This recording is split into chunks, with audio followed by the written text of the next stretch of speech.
Natambakan ng Yokohama B Corsairs at naputol ang 7-game double-double performance streak ni Kai Sotto.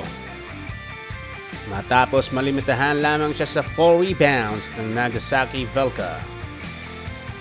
Maganda ang umpisa ng Yokohama para makuha agad ang lead at makalamang ng 6 sa first quarter. Pero matindi ang adjustment na ginawa ng Nagasaki after ng first period.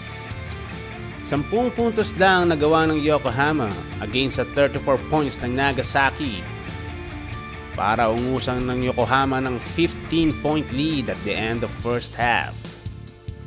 At pagpasok ng second half, nakipagpalitan sila ng puntos pero hindi ito naging sapat para mibaba ang lead ng Nagasaki.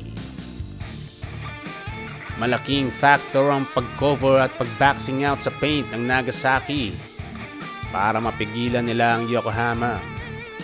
30 rebounds against sa 42 ng Nagasaki para ma-maintain ang kalamangan.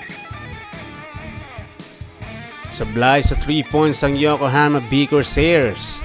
8 out of 33 attempts, shooting only 24% beyond the arc.